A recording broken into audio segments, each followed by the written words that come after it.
Hello, everybody. It's Thursday afternoon at 3 p.m. Eastern, and that means it's time for Live at Epiphan. And thank you so much for being here today. We've got a very great, interesting episode for you today. So we actually have a guest that we're going to be bringing on in just a few minutes to talk about a very interesting audience engagement platform called ExciteM. And if you were here for our show last week, George and I made some predictions for 2018 about, some of the trends that we might see for video technology in the coming year. And one of the trends that we talked about was audience engagement, and audience engagement being something that is becoming much more relevant for live streaming, for doing live digital broadcasts, and it's something that a lot of people in marketing are interested in. It adds a whole nother layer to a program and to create interest and engagement with your audience, and hopefully to bring the audience in and make them feel part of what you're doing live. So as always, we are a live show here, and we're monitoring chat on YouTube and Facebook. So if you have any questions or you want to participate in the show, if you're watching live, we'd be happy to engage with you here on YouTube and Facebook. But before we get too much further, I want to go ahead and bring in our guest, Karen Atalyants. And I got that right, Karen Atalyants? Exactly. And Karen, thanks for joining us here today. You are the product manager for a company called ExciteM. Maybe you can tell us a little bit about what ExciteM is. Yeah, sure. Hi, Dan. Thank you so much for inviting me. And I'm really hoping for an interesting conversation today because I believe our tools and your software and devices bring some kind of a synergy to the content creators. And we'll also try to have a real-time demo here. So I think it's going to be great.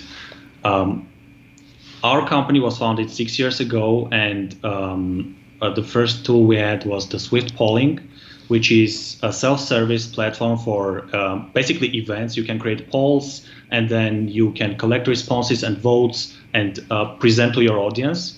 This is very relevant for classrooms, starting from classrooms to large audiences on conferences, etc. But we are also working on the enterprise polling solution, which is, I think, more relevant in this case. And yeah, let's show how it works. Yeah, sure. So actually, we see right now we've got an overlay here with a poll question. Who is your favorite actor? And you see here on the right, it says to vote, go to play.excitem.tv. So I would encourage everyone in our audience to go ahead and go to that URL and to participate in the demo. Now, obviously, if you're not watching this live, you should still be able to vote. Can you, Karen? If you're not watching live later on, you can probably still vote on the poll. But we're going to see some results starting to come in live. So we've got a few different options here for favorite actor. I'm going to go ahead and vote my choice as well. So it's just play.excitem.tv.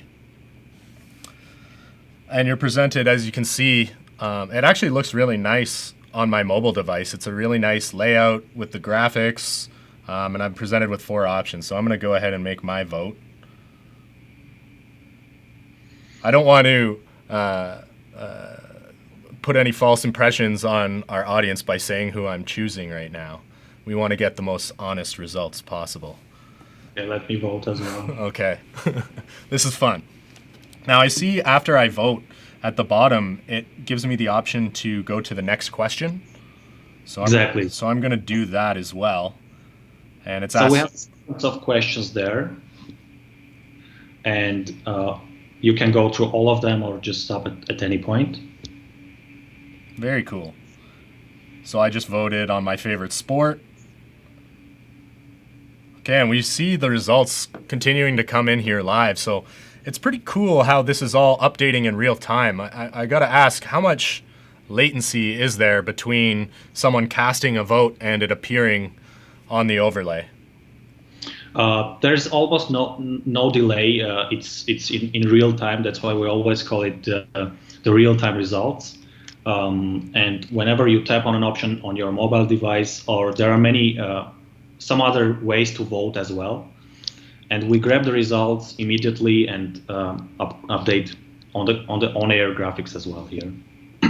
That's very cool. Now, I did my vote here in the browser, but I think you mentioned that with the way that you construct these polls, there's other voting methods as well. Maybe you could explain that a little bit? Yeah, exactly. So when you create your polls, when you set up your question and the options, you can upload images and then choose the voting templates, which you can observe on your phones.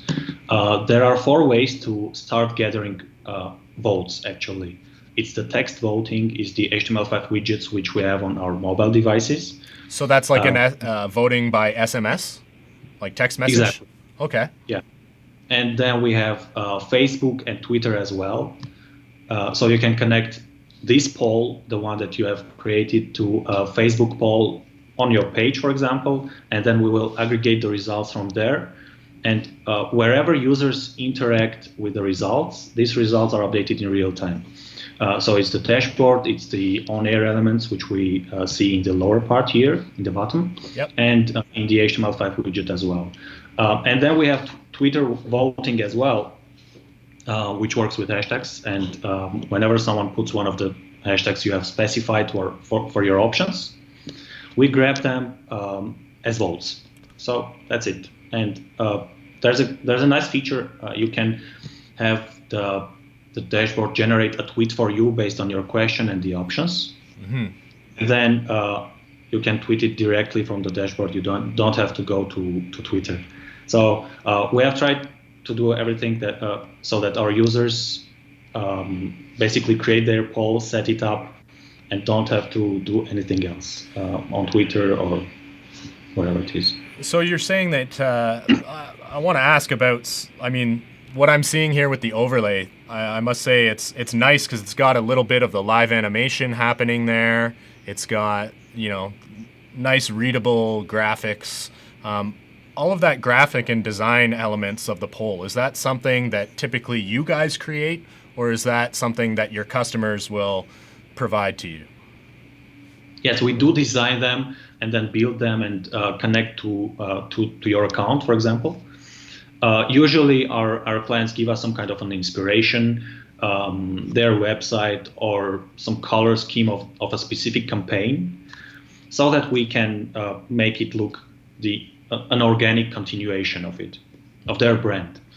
So this one is quite neutral. There is no sponsorship or no ads or anything like that. This is very clear and simple.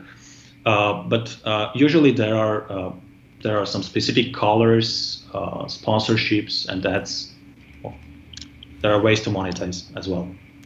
Very interesting. Now, with this poll, why don't we, in a moment, we'll go to another. Lisa, maybe we can just remove the overlay for a moment. I wanted to show also the option to show some other type of graphical elements that you include. So why don't we go to the full screen layout, Lisa? Okay, and now we get to see, you have this other layout where you get to see the graphics in full screen, just another format than the lower third, right? Yes, exactly. So there are a few ways to display poll data on air or inside your video. And this is one of them. This is the full screen graphic. Then we have some lower thirds. And yeah, you have the option to display just the question as we did in the beginning. Okay. So yeah. And again, this is the results are updated in real time. So and really the URL which we see to vote, go to play.excitem.tv. This we are not limited to this. We just created this for this example, for the demo itself. But usually this is a client's website. A custom URL that you'd create for that specific poll or exactly. Question. It's usually a subdomain or a directory. Okay. Now, I'm just going to bring up the lower third again, because I want people, if you are watching, please participate in the vote. Let's see. Let's find out who everyone's favorite actor is.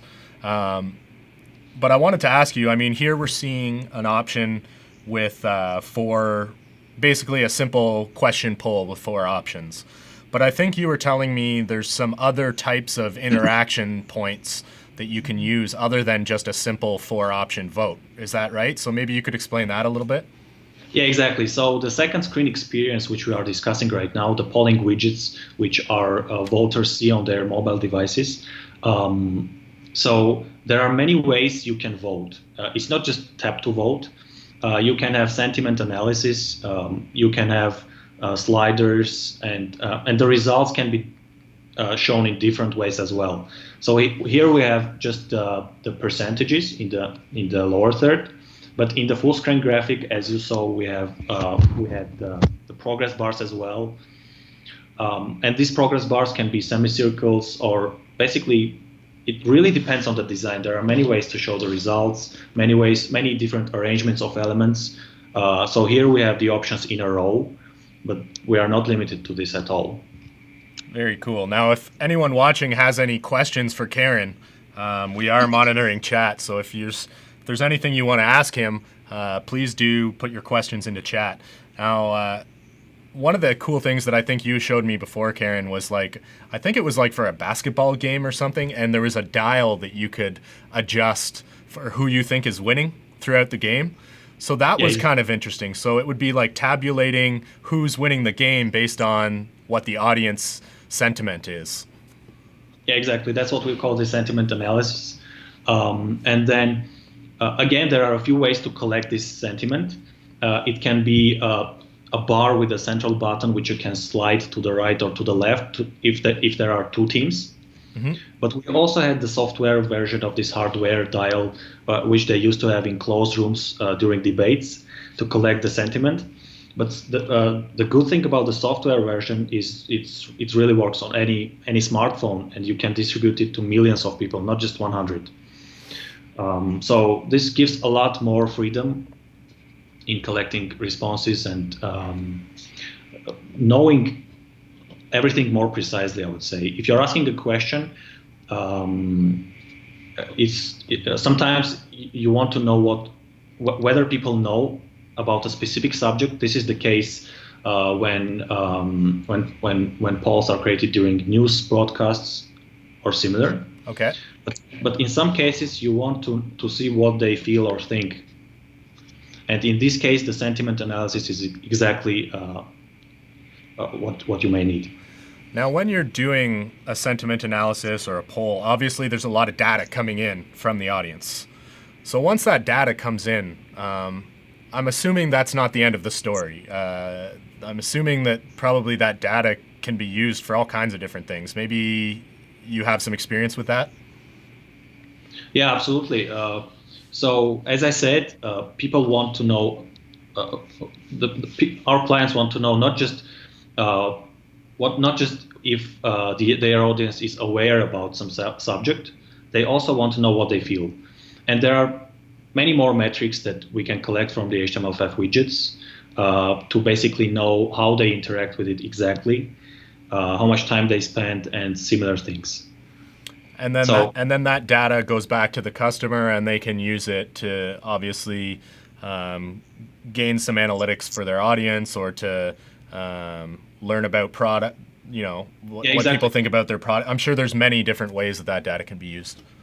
Yeah, absolutely. And the use cases are very diverse, actually, and it's will be really difficult to cover all of them or to explain how it could work, because with every new client we discover new things. We learn what their needs are, and in many cases you can never imagine what they are looking for.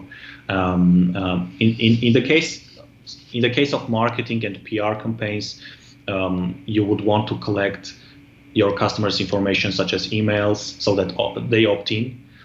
And we can have a form in the beginning, and then you can have some incentives, such as tweet your vote.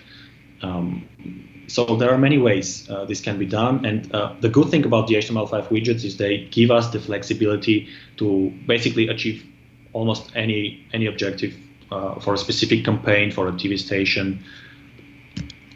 And yeah, that really makes it very flexible. Very cool. Now we do have some questions coming in.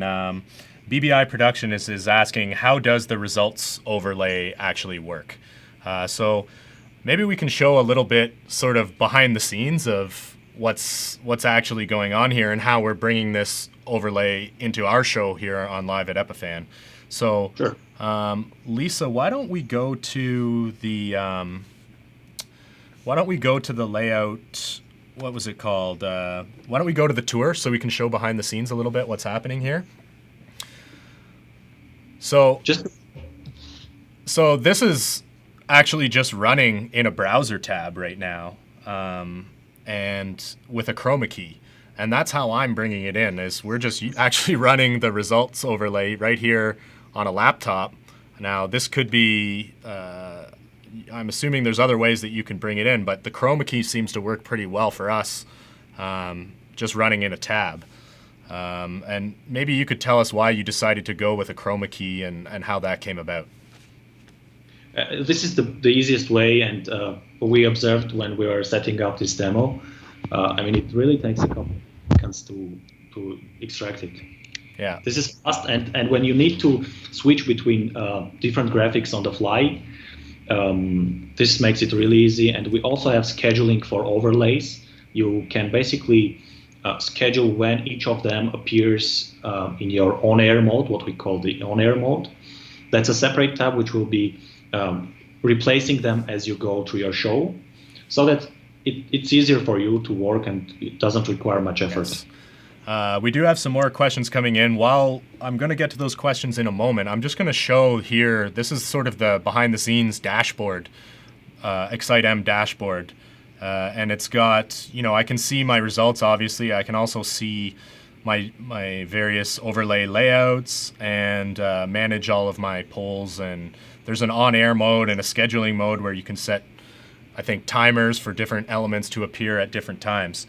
Now, Rudy's asking, can you design your own graphics? Is that something that you see often, or how does that work? Usually we design the graphics based on the client's requirements. But if you have any ideas, any inspiration, yeah, why not? Okay, I hope that answers your question, Rudy. Elizabeth is asking, how many polls can be launched at one time? Can you be running multiple polls for different programs? Is there any limitations in terms of how many interaction points you can have going at a time? You can have one active poll at a time. You can create many polls and then switch between these polls. Or you can maybe create many polls and link them in a survey. Okay. So there are really many ways. And if you want to have text voting, for example, there is one phone number attached to each of the accounts. Okay. And when you enable a poll, when you launch a poll, if it's active, it's actually grabbing the results, the incoming votes from that specific phone number. Okay. Why don't we pull up our overlay again, Lisa, our vote, because I want people to still be able to vote on our question, because we're going to find out who the best actor is by the end of the show. Matthew's saying that there might be a bit of a Canadian bias on this poll. Well, perhaps. We do have a lot of Canadian viewers, but we also have viewers from worldwide, so it's interesting to see some of the results here. Tom Hanks is certainly out to an early lead with the remaining three getting an even split right now.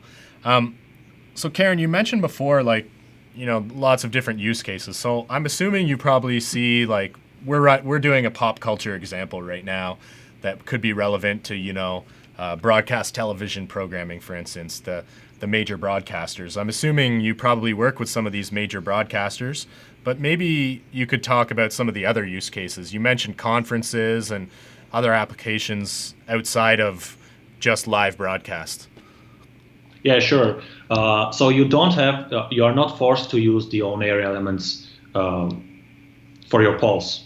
So you can create polls, you can create surveys with beautiful templates, beautiful interactions, and it's not necessarily that you are streaming a video and you want to have an overlay with the results. You may need a custom display, branded display with the results to show on a projector or on a large screen. On a conference, for example, as you said. So there are really many use cases. The key here is that you just don't have to use the on-air part. You can use the Facebook, Twitter. You can collect votes from all of the channels, and still have the real-time experience there. There was a term you used before. You said second screen, and this is a term that I've been hearing a lot more often.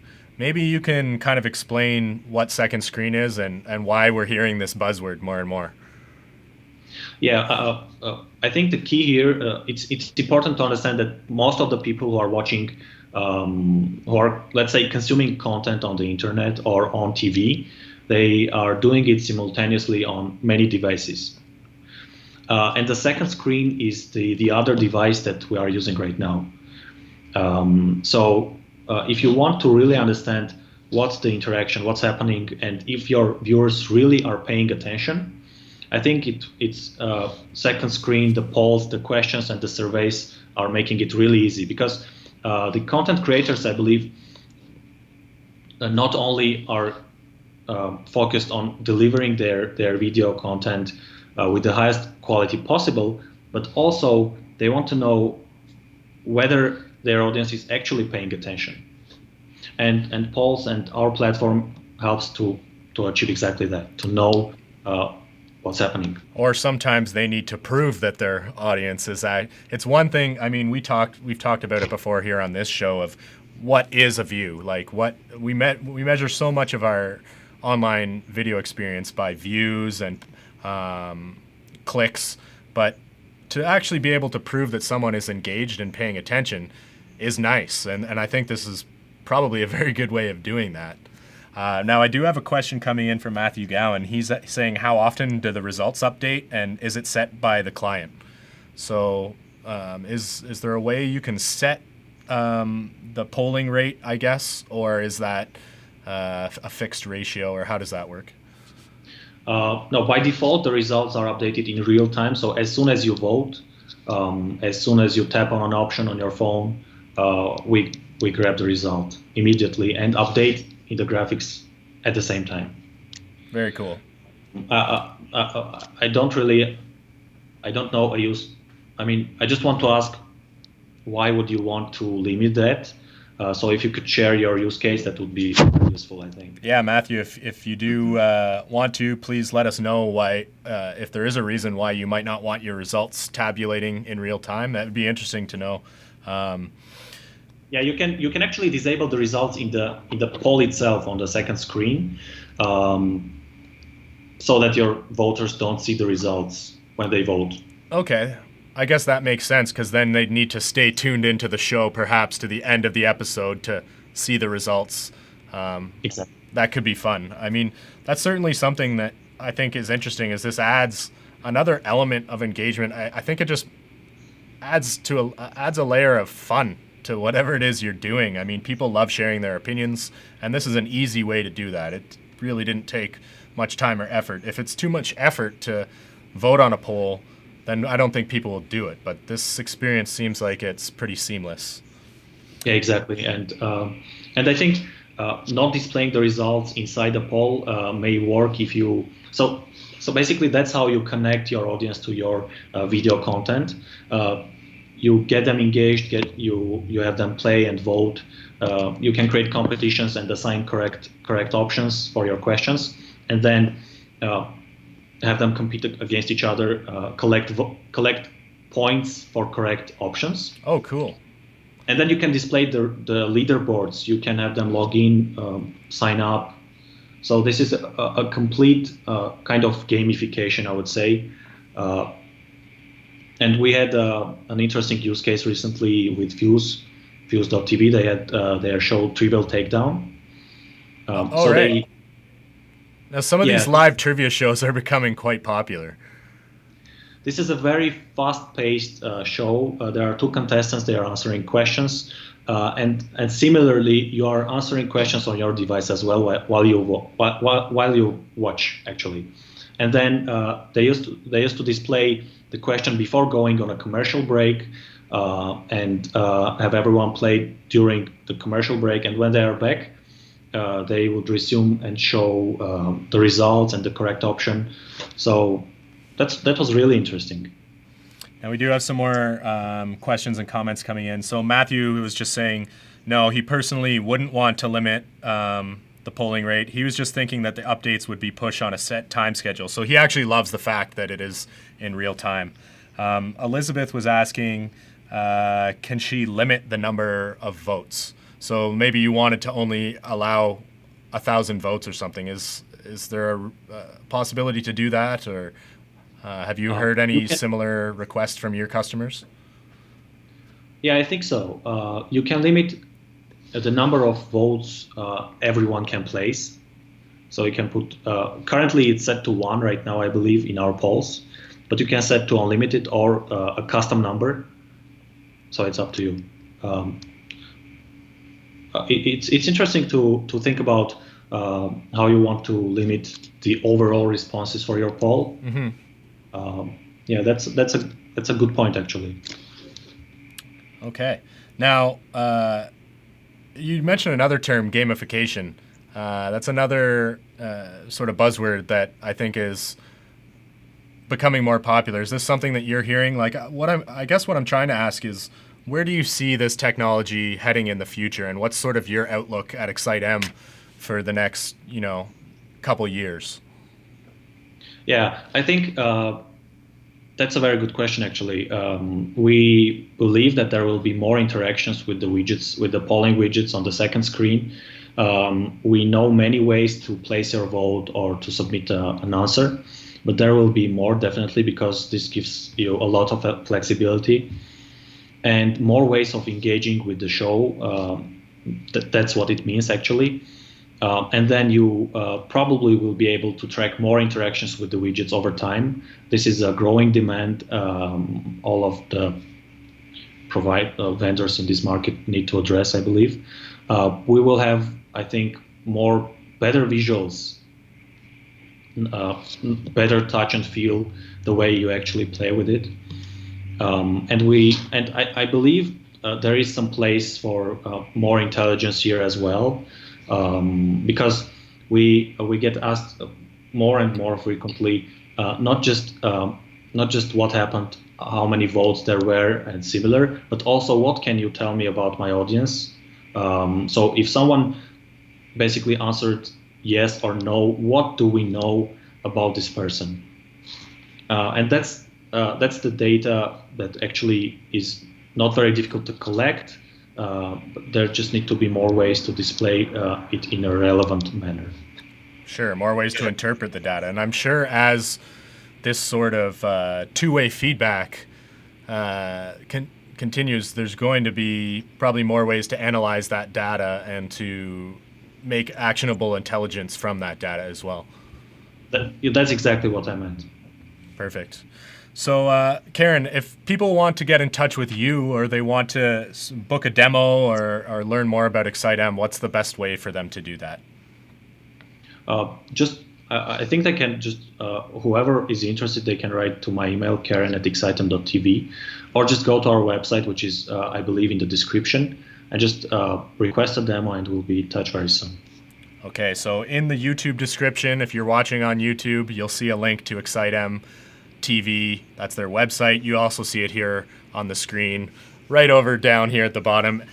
Just go to not play.excitem TV, but just go to www.excitem.tv. You'll be able to find all of the information there. Karen, any final thoughts? This was really nice. Let's see what are the results. So it's 38% for Tom Hanks. Yes. Okay, thanks. Tom Hanks, although not a majority, is our favorite actor today. Followed closely behind by James Franco, and it looks like Daniel Day-Lewis and Gary Oldman are sort of perhaps a little less popular than maybe they have been in the past. One other question Elizabeth is asking actually is, she noticed that there were upvotes and downvote icons on the poll. So she's wondering if it's possible to change some of that to use icons or emojis or other elements. I'm assuming all the graphical elements can be fully customized, obviously. Yeah, absolutely. This shouldn't be a problem. You can also display the correct option if you have a correct option here. You can have it appear in the lower third or in the full screen graphic. Perfect. Well, I think we'll leave it at that for today.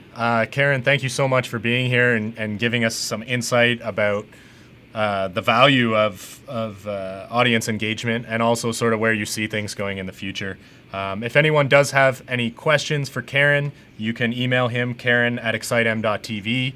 You can also email our show here, live@epiphan.com. And we will be back next Thursday at 3 p.m. Eastern, as always. Until next time, we'll say goodbye for now. And thanks again, Karen. See you later.